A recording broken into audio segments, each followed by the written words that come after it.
welcome to the Shipley Upper School Winter Concert, Part 2, and Happy New Year.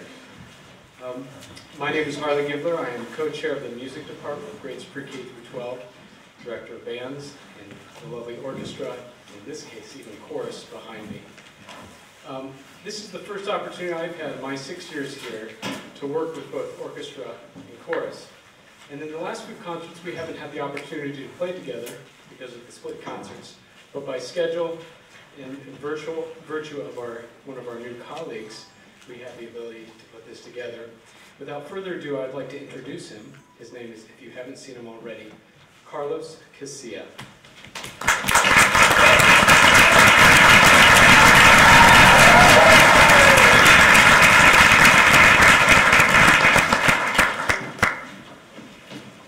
You know you're going to have to clap.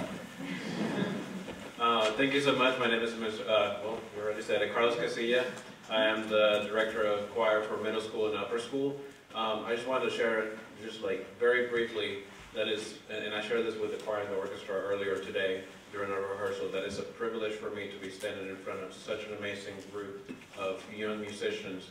And I told them, you know, we're all at this stage and we're all different. People call us weird because we're artists, you know, that's what what the world calls us, but that's what makes us so beautiful, the fact that we come together in our weirdness and in our differences, and we come together and we make beautiful music tonight, and we hope that you enjoy the rest of the concert. The next piece, Please Stay, was written by Jake Brunstad as an anthem of hope to face and overcome challenges through engagement and support, and I hope that you enjoy it.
Just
as we make our stage change to singers, I just want to take a moment to share a little bit about our process.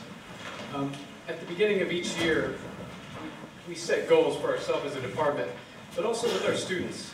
And our goal is achieving excellence in performance. That's one of our goals. And then, over the course of the semester, we lay out what it looks like to achieve that excellence. And the students are on that journey with us. Yes, this is, Mr. Casilla said, is about expression, creativity, and sometimes being weird. But really what that is through that experience, our students and even we as directors get to experience our strengths. And that's really what this is about, to learn what those strengths are, how to use them, whether it's perseverance and learning a part, maybe that you've been struggling with, coming back to it, meeting the challenge, and getting better as a result. Maybe it's social intelligence in a group, knowing when does my voice need to be softer, or maybe this section should be louder, and when is it appropriate for us to blend our voices or our sounds. So each of these strengths that we talk about are actually specific to each individual, but as a collective whole we come together and we achieve something that we can't do on our own. And that's really what this is all about. I think as you're hearing now, you know, just feeling the sound of Gloria come at me when I'm standing there, it's exhilarating. It's something amazing, and it's something that makes me feel lucky to be a music director.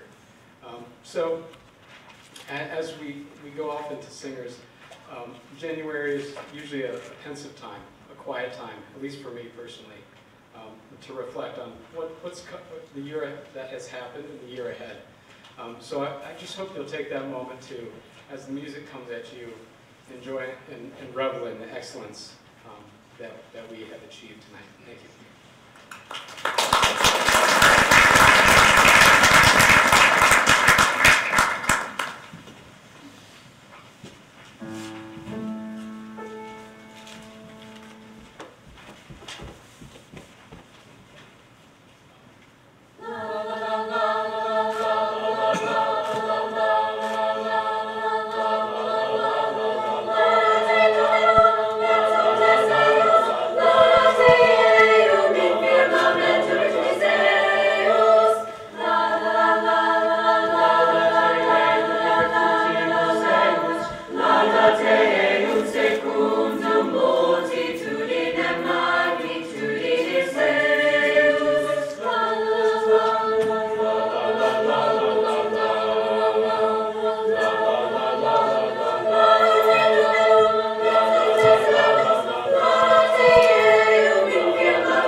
Shipley singers came at me and they were like, Mr. Casilla, we want to do fun songs and pop songs and this and this and that. And I'm like, okay, let's talk a little bit about what we can do. So we decided to do something very serious that they can challenge themselves as singers, but I'm Shipley singer. But to challenge them, thank you. Love you too, Random Citizen. So that to challenge them as singers in the technical abilities of their own voice, but also to do something fun, and that's where the next song comes, Valerie by Amy Winehouse. But it also challenges them, but in a different way. They have to really listen to each other. It's not just a pop song, but they have to make sure that the other parts are also sounding well as they are singing their part. So this was actually a challenge for them. I don't think it was going to be as hard as they thought it was. But with no further ado, Valerie.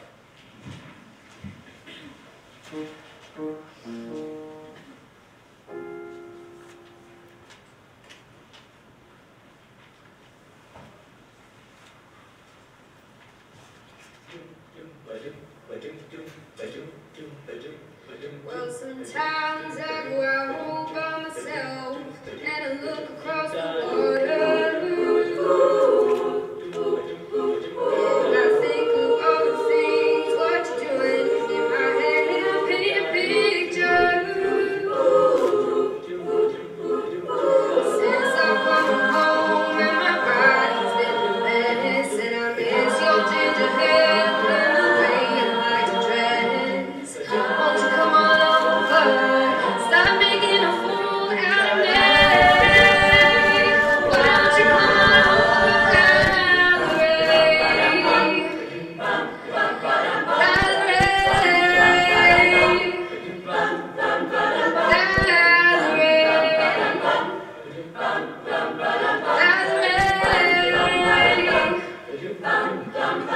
Did you have to go to jail?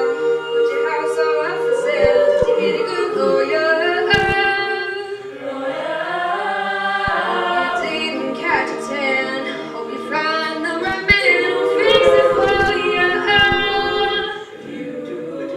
Now you're shopping anywhere. Change the color of your hair. Now you're dizzy. Did you have to pay that fine? Did you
My name is Jacob Polovina. I am the residential gamer of the orchestra, so it's inherently my duty to come out here and explain video game songs for reasons, I suppose. So, today we're going to be playing Gusty Garden Galaxy, or rather the music behind it. And I've been brought out here to explain the history behind it. So to start with that, and to finish with that, I'm going to explain to you how this song almost never came to be. So, as you can clearly see, this song can... I really have to figure out how far I should... Sorry, this is my first time doing this. Okay.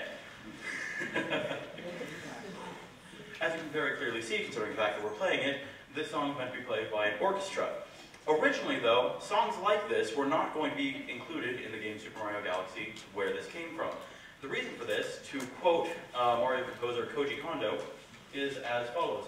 And I apologize in advance. The quote's a little bit outdated. I get the feeling you're going to figure out why. I apologize in advance. I will point it out.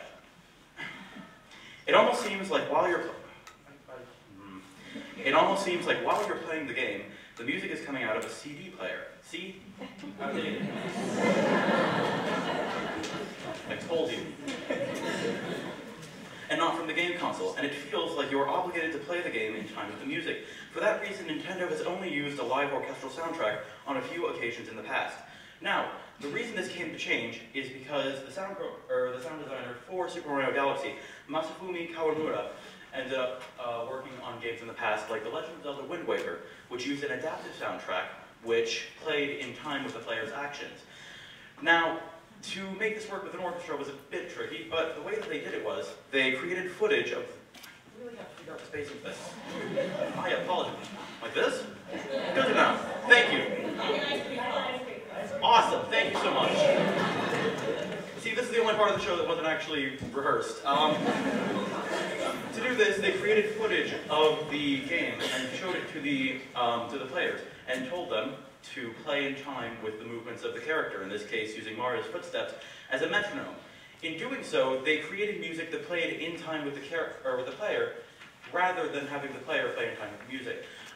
There were also different sections of the music played for different sections of the level to create different feels, from more calm and serene areas to more action-packed ones. Now, there are a few ways you could theoretically listen to this. First, you could go and get a Wii, and that'd be a whole thing, because they're not actually being made anymore. Just don't even bother. Seriously, if you don't have one now, just look it up somewhere.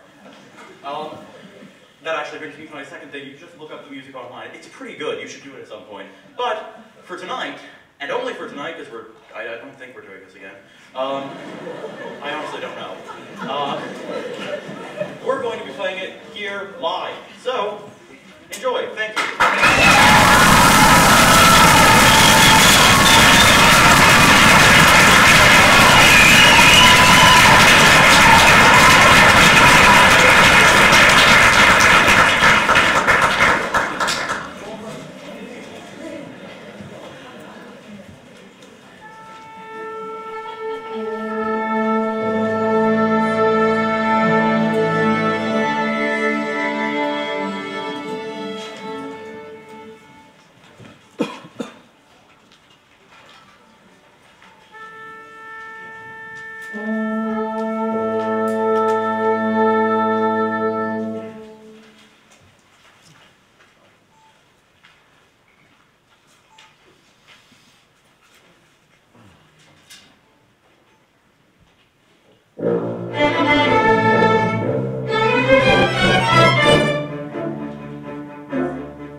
Actually, I think the next piece we're going to play, Nutcracker, was kind of the highest form of entertainment of its time in many ways, right? So ballet.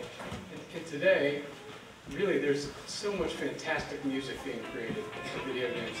One thing I want to acknowledge that I didn't take a moment earlier is that how many performers we have who are not only performing between the orchestra and Glee Club, but also in Glee Club, in jazz band, and possibly bells. Could you all stand up? If you're performing in another ensemble at Shipley, will you please stand up if you're performing in more than one ensemble.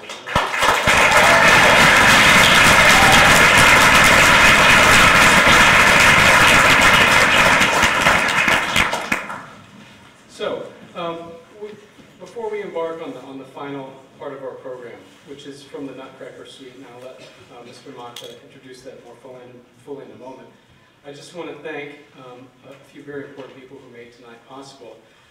First is somebody who is really in all of our lives, and that is Miss Margaret Van Steenwyck, who, for the first time in nearly a quarter century, was not able to make the concert because it is her son's birthday. No. So she is celebrating, but if, I know she's going to be watching the video later. Happy birthday, Marco, and Miss Van, we're playing for you as well. The other is Mr. Travis McDonald, who is not only responsible for the sound that you hear coming through the speakers, but through the light setup, not only at this event, but so many other events at school. So if we could just take a moment to acknowledge Travis.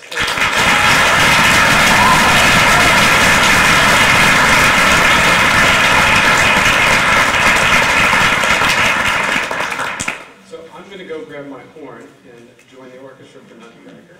Here is Mr. Mata.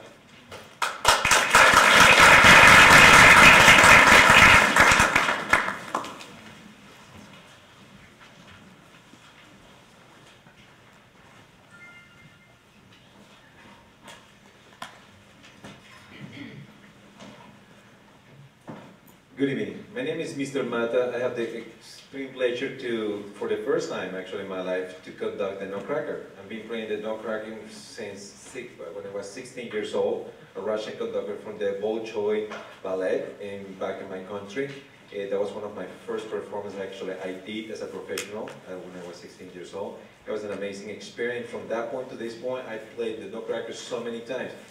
But for the first time, I make it emotional all the time, but it's all right. You know me.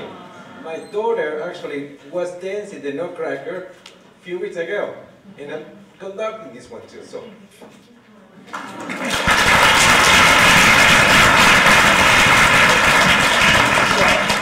It has been an amazing couple of weeks, seeing my daughter dancing, my friends here playing with me, conducting, and having so much fun. A quick story about the Nutcracker. Tchaikovsky actually didn't like this setup. He believed the Nutcracker was amazing thing to put it in stage with dancers and everything, but as an orchestra, he didn't like it. But the people like it so much, they can no way just to put the whole production together, and he put it as a suite, as a short suite for concerts. In the long run, he made more money actually this way than the ballet, because every orchestra was performing around the world the Nutcracker. From that suite, you're going to hear 3 movements tonight. Thank you very much. I really appreciate you coming tonight, and enjoy it.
Thank you.